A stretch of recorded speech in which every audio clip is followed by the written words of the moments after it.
Alright guys, so time is now for a showdown between the Vampire Coast, who's going to be led by Solastra, and the Empire, who's going to be led by Pimp Daddy Volkmar. So without further ado, let's jump right into this match and have some fun.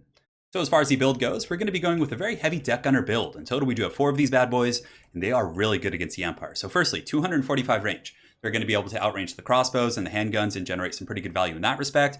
On top of that, they have really good armor piercing. So against Empire heavy cav like Reiksguard, Empire Knights, and oftentimes Empire players will bring like 3 or 4 Empire Knights to disrupt your back line. So these guys are really good at bringing them down. And on top of that, they're actually pretty powerful against like big flying lords and heroes. They can take out Volkmar. You can see over here my opponent does have an Amber Wizard on a Griffin. And again, that's also a pretty good target. So they have so many good targets in this matchup.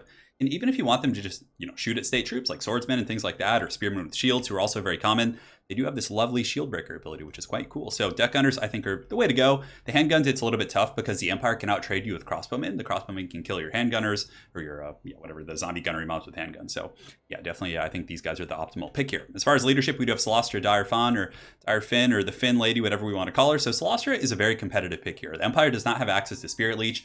What you do is you just send her in the front line. She's really tough to snipe, actually, because when like someone like Karl Franz or Volkmar or pretty much anyone, well, Volkmar does do magic damage, I think. So that's actually a little bit scary.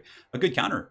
But if they are diving Solastra, she does typically, aside from facing Volkmar, have that 75% physical resist, and she can slow the attackers with the Song of Enthrallment, which slows them by 50%. She can usually float away with her all her might and glory there. So the deck gunners here, we got Solastra as well. She's going to be summoning some knights into the back line. So you send her in, and the Empire's typically going to have a gun line, right? They're going to have crossbows to kill your zombies. So you just summon the knights actually behind the front line of the Empire and just ride amok amongst their forces, which is very powerful. We have a Vampire Fleet Captain. I think it's pretty much like a must, in my opinion, in competitive play, because Solastra can take a ton of burst damage. 1 or 2 attacks from Volkmar could actually really chunk her, right? So having that Invocation of Heck to top her off is super important.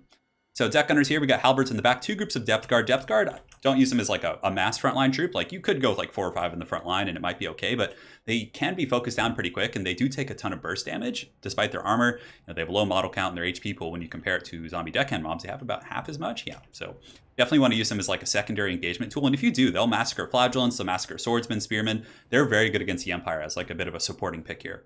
So that's pretty much it for our whole force. We do have 2 Fellbats and then some Scurvy Dogs over here in the forest, which is pretty important against the Empire.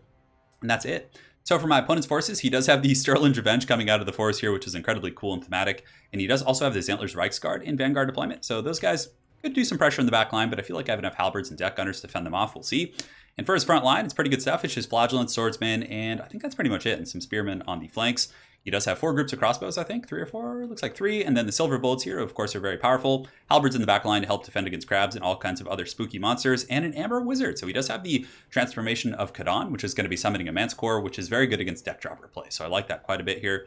But yeah, we're going to see if Volkmar the Grim can do it. So without further ado, let's get the show on the road. So the first group of Fellbats is going to be landing on these crossbowmen. The other group will be going after the silver bullets here in a moment. In the meantime, I do slip some doggies past his spears. He reacts pretty quickly and is going to be able to fend off the doggos, but we still get a great charge on the crossbowmen. They're actually shaken. You might even be able to break those guys. So that takes the initial pressure off my front line here in the engagement. The Empire Fleet Captain's going to be moving up in Solastra as well. It's going to be summoning some troops behind the front line. And the Flagellants, or Sigmar Sons, are going to be engaging with my Zombos in the front line. So we're going to see how this goes. And here comes the summon. So Ghost of the Past, a very, very good ability, and I did see the silver bullets were pretty much unimpeded. I was shooting them with my deck gunners, but Solastra's Damn Knight Errants are just so good at harassing the back line. So he does charge into Manticore, actually, as well as his Amber Wizard, and a little bit of a 2v1 charge here, but I do get the Damn Knight Errants, and they cause terror. They're going to be really good here. So they're just going to ride through and lance down these Empire troops here in the back, and they're not going to kill the silver bullets. My opponent does have enough pressure to kind of fend them off with the Amber Wizard and halberds and stuff, but we're probably going to terror route them at the very least and take them out of the battle for a good 30 to 45 seconds, which is very, very useful.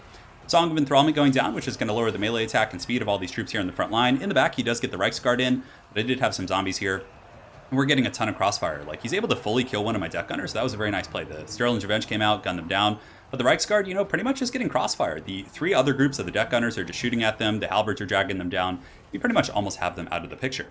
A very good play for my opponent as well, summoning this Manticore. He's trying to assassinate my Vampire Fleet Captain with it, so he's coming for that booty, and basically I'm just kind of scurrying in circles, trying to draw out the Manticore, and hopefully it'll degenerate a little bit faster, but I do use the taunt, and in a moment I will turn and fight it. So the deck gunner's still online for the most part. I did lose 1 group, and they're just teeing off on the high-value targets. They're going after this Amber Wizard here, doing some pretty good damage. You can see it's getting worn down relatively quickly. In the back, I still have some Fellbats attacking the crossbows. Fellbats over here do get defended. He defends with the spears and is able to fend those guys off. And the Depth Guard are just massacring the Flagellants. 95 kills right here. The other ones on the far side do have 30 kills, and we're able to fully clean up that group of Flagellants. And the Death Gunners, yeah, just wasting this Amber Wizard. So like I said, good against heavy cav, good at taking out lords and heroes, good against enemy missile units because of their range. And you can see I can kind of like sit just out of the crossbow range. And if he wants to scoot up and shoot me with his crossbows, I can simply fall back a little bit, and then he's going to get caught up in my front line. So it's very much about spatial control when you're using these guys. In the back, the Manticore is going to be dueling the fleet captain, but I do summon a group of the zombie pirate gunnery mobs to turn around and shoot this thing. Because again, the Manticore is going to be doing some pretty good damage against the fleet captain. I do also use an Invocation from the Heck. And the last of these Antler's Reichsguard do charge into the halberds, trying to shut down these Death Gunners, but the halberds should be able to drag those guys down. The Sterling's Revenge are also still advancing and shooting. My opponent does have them in guard mode, so they're still carrying out their orders here, shooting my Death Gunners. The halberds are slowly dragging them down, but yeah, guard mode is definitely a pretty powerful tool. It basically makes sure that the unit is carrying out its current orders to the best of its ability. But some of them are still fighting these zombies, of course. Eventually, we will drag them down with our sheer numbers. The Death Guard over here fully cleaned up those Flagellants, just killed to the last man. And the front line here was getting a little bit messy. He was overwhelming me. Celestra was a little bit overwhelmed. The Death Guard were starting to take some damage, actually. So I did summon some Rotting Prometheans, who pretty much just took a beating for like a good minute or two here. And, you know, they paid their dues.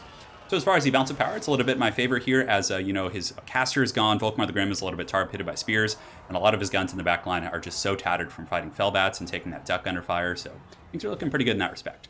As far as my Death Gunners, I still have 16 models here, and they do start with 24, so they're almost full fighting power, despite the fact that they're taking a lot of firepower here.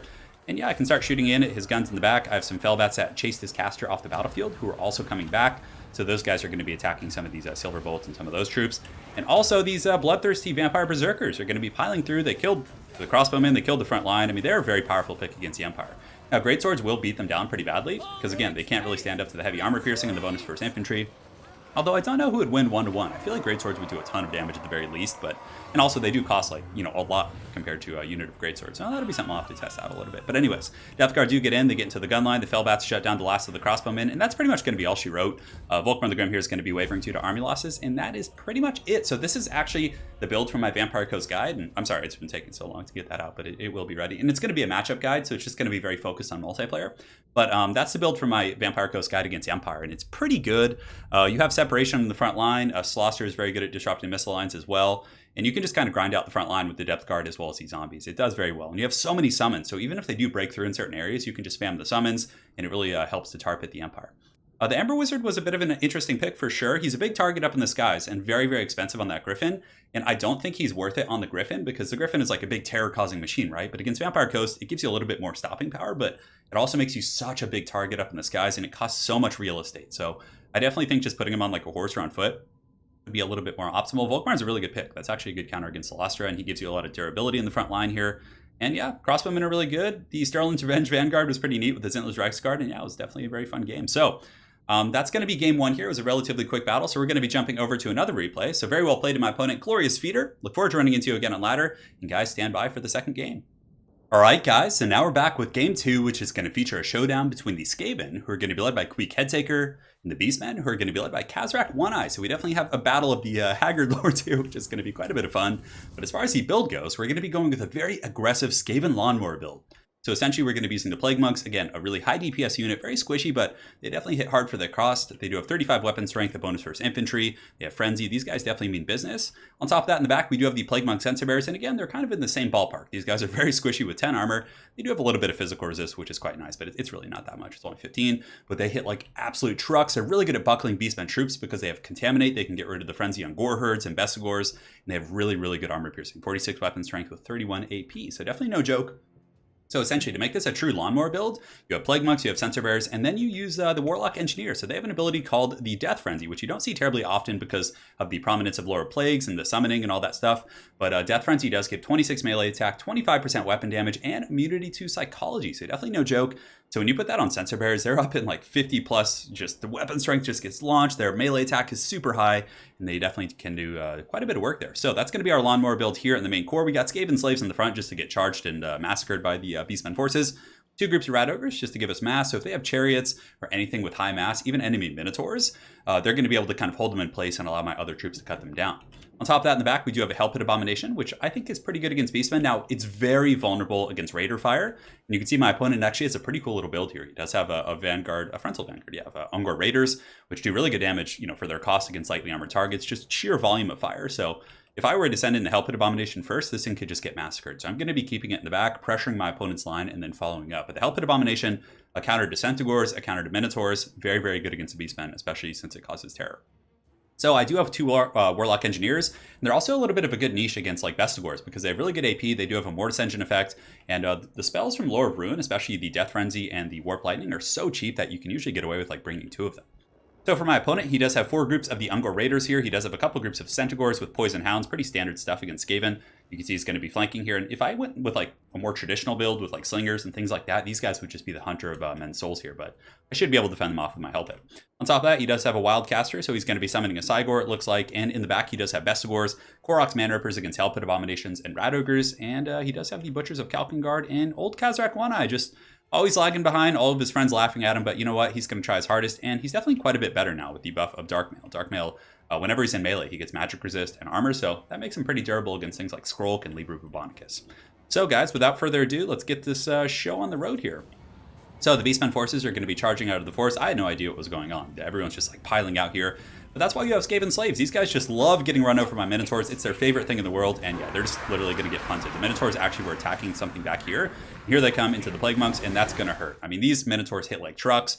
But, you know, the Skaven are okay. They're resilient people, and you know what? Someone's got to take that beating. So they definitely take a huge amount of damage from that charge. Skaven slaves just got run over. But this is good now. They're very trapped up. The Plague Monk Censer Bearers hit incredibly hard against anything, and the Hell Pit Abomination is going to come in with the Steel Skaven Pimp Claw, and he's just going to start whacking these guys. I mean, Hell Pits are so good against Minotaurs. And you can see in a matter of seconds, the lawnmower of the Skaven forces here are able to really take out those Butchers who overextended a little bit. But the Vestigores and everyone else are piling in here. But the Vestigores are in a bit of a rough situation because they charge the Plague Monks down here. We do have the Death Frenzy, but the Censer Bearers are going to be coming from behind and just laying an absolute smackdown on these guys. In the meantime, I did send some of my Plague Monks in the back to try and get to his archers, but he did intercept me with the Chariot and broke my AI orders. But the Plague Monks, I'm going to force path back there, just really chasing down those archers. I also sent some Skaven slaves to kind of disrupt his missile line, which is very important. And here comes the Centaurs. So the Centaurs and Hounds get a nice rear charge, but I do have that Death Frenzy right now. I have a Mortis Engine effect. I have Terror. There's just so much power coming from the Skaven Death Ball right here. And yeah, these Centaurs are just going to get lawnmowed so hard by that Hell Pit Abomination. The best scores here are getting collapsed by the Censer Bearers, who do have 24 kills. Again, a lot of the Beastmen forces are dependent on their Frenzy effect, and you know, the Primal, I think that's called like Primal Fury or something on the best scores. It's like a better version, but the Contaminate actually breaks those stats really quick. It makes them quite a bit weaker, which is very useful. So the best scores here are crumbling up. These ones are pretty much done for. Queek Headtaker is just fighting in the main line, just with the main Death Star here. And he's going to be pretty good against Khazrak with his Warp Gouger. My opponent has summoned a Cygor here, so the Cygor is going to be throwing some boulders. And honestly, it's just a big, powerful monstrous unit regardless. I do send in a Warlock Engineer, which is a bit of a bold strategy. I just wanted to shut him down and keep him from throwing boulders into my blob. But, you know, I decided to change my target to the last second. It looked like the Cygor is like, okay, well, if you're going to run, I'm just going to throw rocks at you. So in the back, the Plague Monks are chasing down his Ungor Raiders, and whichever group I end up chasing, the other one just shoots me in the back. But thankfully on this map, there's enough terrain that the archers aren't being super effective. And over here on the far side, it looks like my Skaven slaves were fended off by his Raiders, so these guys will probably be coming back to the battlefield in just a moment. And in the main fight, I'd use another Death Frenzy, so putting the weapon strength of these Rat Ogres up to 86. It also gives them 52 melee attack. The Censer Bearers are up to 65 melee attack, and you can see how quickly the Koroks Man Rippers, as well as the Bray Shaman, are just getting massacred by these Plague Monk Censer Bearers. I mean, those guys with the Death Frenzy are just absolute world destroyers. So, back here, you can see these Plague Monks still chasing down the archers. The bouncing power is a little bit my favorite at this point, as we do really clear up those Centaurs and that rear charge that my opponent had. Rat Ogres are getting a little bit beat up, and he does have some Raiders coming back, but the Skaven Slave is really just generating massive value and just trolling his line here. And now old Khazrak Pimp Eye over here is a little bit caught up. Queek's coming in with the Steel Chair for sure. Trophy Head's going down on him, which puts him down to 7 melee defense, which is great. So Queek should be able to give him the business. I mean, Queek is a really, really powerful duelist. I wonder who would win between him and Khazrak. I feel like Queek would, because of Trophy Head. But anyways, the Plague Monks are piling in. Queek's coming in, and Queek's, you know, he's quite excited. He's got his Prison Shanks, and he does have a bonus for his infantry. Does Khazrak have that? No, I think he just has, like, raw overall power. So Khazrak here gets taken out. He's broken. He's going to be running, but some of the Vestigores do come back in, and it looks like my opponent does get a really nice Vile Tide exploding here, and you can see, like, aside from my leadership, my Hell Pit Abomination, my army's pretty much in tatters. Censer Bearers here are super beat up. Plague Monks are all, like, super tattered. His Raiders, of course, are going to be able to do huge damage, but I think that our initial burst of damage was able to do enough work here. You can see the Hell Pit Abomination in the back. He's able to fell the Foul Cygor here in the forest with the support of a couple Rat Ogres. And from here, we're just going to be kind of chasing down the remnants of the Beastmen hordes. And yeah, it was a relatively quick game, but I just wanted to show you guys, and yeah, you can see they do have a bit of a second wind here as the Beastmen do charge in, but the Hell Pit and those guys should be able to clean them up. The main reason I wanted to show you guys this game was to show you the power of Death Frenzy, and that I think it's actually a pretty viable spell in a lot of different matchups. Lower Plagues would have been good there, good there as well with using, the summons to disrupt the archers and things like that. But really, I don't think we would have been able to just pound down the Bestigors as quickly as we could have with the Death Frenzy. Here in the end, you can see we do get a stand your ground, and the Beastmen, of course, do charge him some Centaurs and other things like that. But they're going to get slapped with army losses here in a moment. But yeah, I really do feel like the Death Frenzy is a very underrated spell.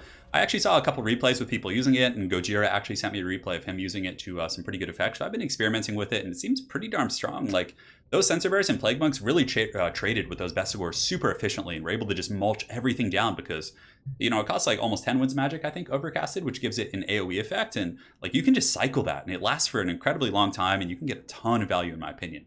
So again, well played to my opponent, Tarballs over there. Hopefully you guys enjoyed this 2-for-1 as well as this Skaven showcase with the Death Frenzy, which is a pretty awesome ability. We'll see you guys next time. Take care.